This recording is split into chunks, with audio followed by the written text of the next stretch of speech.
The basketball season is underway. And cross country competes for a conference title. All this and much more coming up on the Penguin Rundown.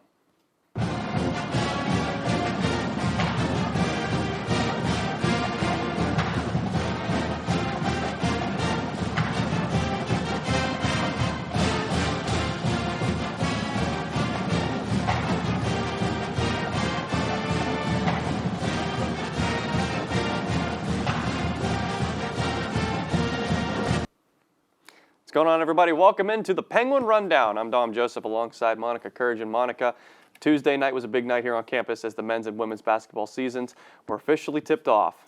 I know it was super exciting to be able to see the community come out and support both the men and women. That's something that we don't get to experience a lot, having them both play on the same day and at the same place. Yeah, absolutely. A very good time. Looking back at last year, the men's team finished the season very strong. As for the women's team, they were only a couple points away from winning a Horizon League title. And as you mentioned in the tease, the cross-country team had an opportunity to go for the Horizon League title. You're going to give us some more info on that. The men and women's cross-country teams are celebrating great takeaways from this week's meet. In Highland Heights, Kentucky for the 2019 Horizon League Championships, the men placed third. Leading the way for the women's second-place finish was freshman Morgan Cole. She was named Horizon League Freshman of the Year. Right behind Cole ran Horizon League first-team performer Nicole Squatrito, who placed seventh. Not far behind ran junior Natalie Fleming, clocking in at eighth. These combined efforts would be just enough to secure second place at the Horizon League Championships. The men's cross-country team excelled as well at the Horizon League Championships. The men finished third and were unable to secure first place like they did in the 2018 season. Leading the team was junior Tyler Pullman. His effort was enough to secure him a spot on the All-Horizon League first team. Pullman also made YSU history as the third fastest time in the men's 8K race. After this takeaway from the Horizon League Championships, both the men and women will next be competing at the NCAA Great Lakes Regional in Wisconsin. The football team fell to 5-4 this past Saturday by way of a 56-17 rout at the hands of the #1 ranked North Dakota State Bison. With the loss, the Penguins are now 1-4 in the Missouri Valley Football Conference play. Freshman quarterback Mark Wade came into the game in relief of injured starter Nathan Mays during the second half, finishing 5 of 10 for 51 yards through the air while picking up 79 yards with his legs with 9 carries to go along with the score. The defense was led by Zaire Jones and Christian Randall Posey, who each finished the game with 6 tackles. NDSU outgained the Penguins 447-278 and ran for 251 yards on 34 carries. The Gwins return to action this Saturday as they travel to South Dakota to take on the Coyotes at the Dakota Dome. Kickoff is scheduled for 3 p.m. Men's basketball opened the season with a big win at home, defeating Teal 101-53. The Gwins had 6 players score in double digits, with Darius Quisenberry leading the way with 16 points and 6 assists. Jameer Thomas and Donnell Cathcart III each recorded 13 points. Michael Akuche, Naz Bohannon, and Garrett Covington all put up 11 points. Both Bohannon and Thomas led the team with 8 rebounds apiece. The relief players were able to accumulate 47 points off the bench. The Gwins shot a strong 52.6% from the field for the game and dominated in the paint, outscoring the Tomcats 56-12. They also played great defense, forcing the Tomcats to turn the ball over 24 times and scoring 34 points off of those turnovers. Akuche talked post-game about how the team plays well together. Our whole team, everybody plays an important piece, from the starters down to the guys who, may not play as much. Everybody does their role. Everybody plays an important piece. Everybody's equal in the eyes of our team. We all know everybody plays their role and is essential to, winning games, continuing to grow the team. So, it was great just to see those guys go in there, be confident, and just, score a couple points here and there. So it was great. Youngstown State travels to face number 5 Louisville on Sunday, November 10th. Tip-off is at 2 p.m. in the KFC Yum Center. Now the women's basketball season tipped off Tuesday afternoon at the BEEGHLY Center as the Penguins hosted the KENOSHA Golden Griffins. The Gwins made a statement claiming a convincing 87-59 victory. Redshirt junior Nadeja Jackson led the team in points with 22, while redshirt freshman Taylor Pettit scored 15 points in her first collegiate game. Junior Chelsea Olsen inserted herself into the record books again as she became the first player since 1986 to score a triple-double in a game for Youngstown State. Olsen ended the opener with 13 points, 10 rebounds, and 11 assists.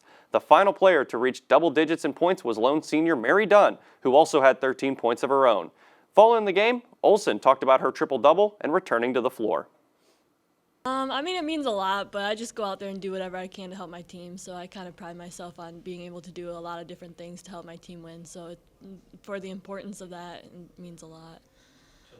Yeah, I think I'm a lot more comfortable this year just because I've had a year, like last year, to really adjust to that position. But I think I'm a lot more comfortable.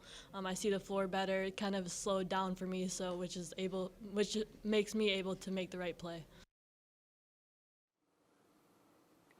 Up next for the women's basketball team is another home game on Saturday as local rival Kent State University enters BEEGHLY.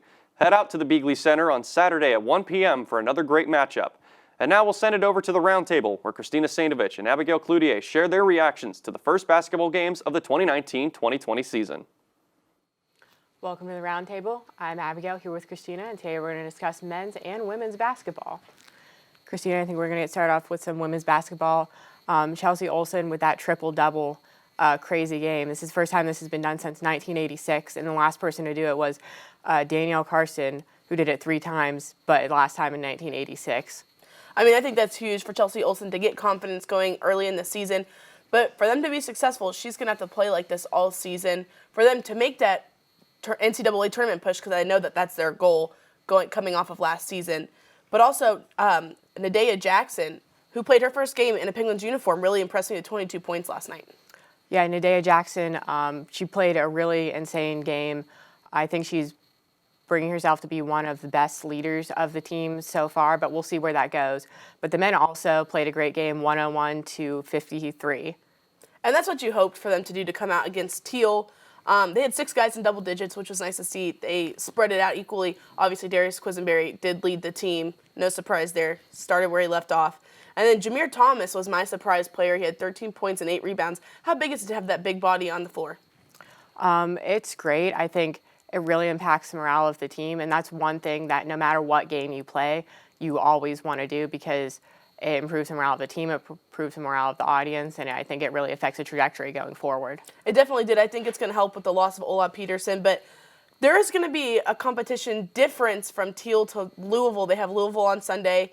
Louisville's a top 5 team, so that's going to make a big difference for them. They're going to have to step up their level, play a lot faster than they did, and I think that they're going to look at Jameer Thomas to have significant playing time, and Darius Quisenberry especially going to have to lead the team.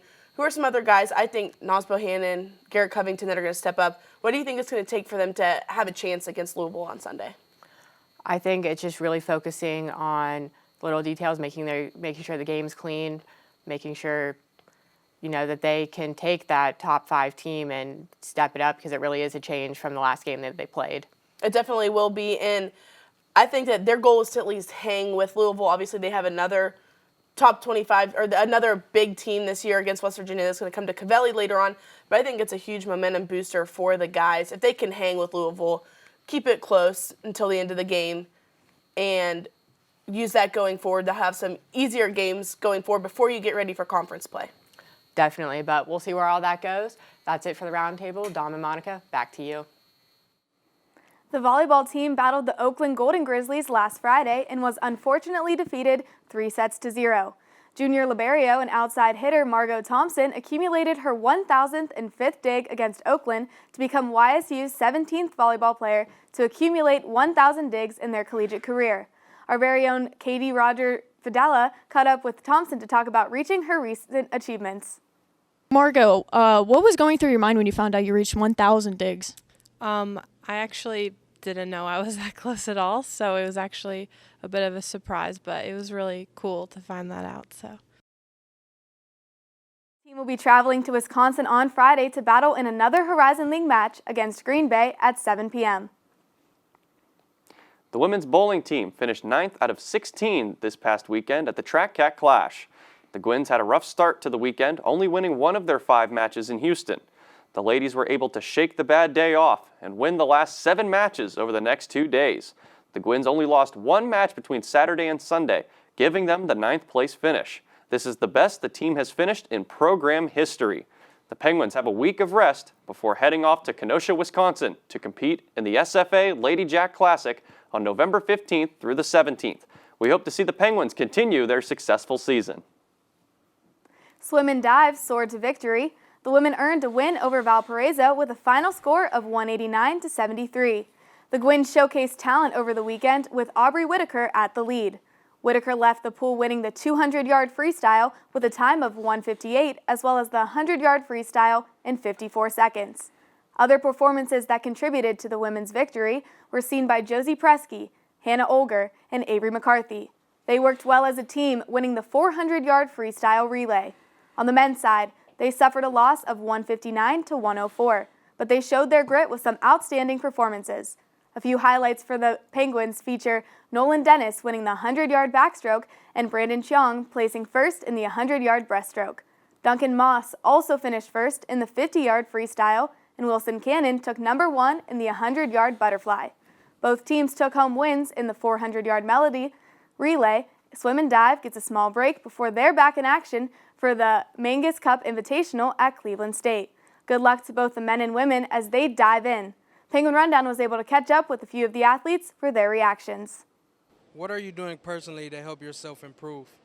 Well, always going to practice, talk to the coaches about what you need to improve, hitting the weights to get stronger, and basically eat healthy.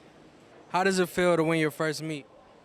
It's amazing. Like, I was really looking forward for this meet because I know like we have a chance against Valpo, and to actually win is like really good. It's good for the team too. What are you guys doing as a team to prepare to continue to win?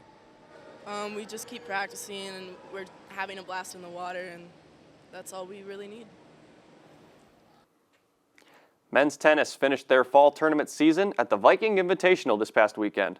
The Gwynns had a strong double showing at the 3-day tournament hosted by Cleveland State.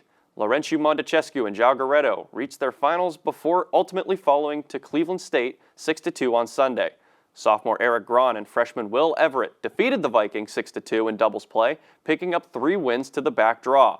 Montecescu also picked up 2 wins in the back draw. The team has a long break ahead of them and will be seen next at St. Bonaventure in January. We caught up with Laurentiu Montecescu of the men's tennis team for more. Last match of the fall season. How do you feel about the results you produced for your team?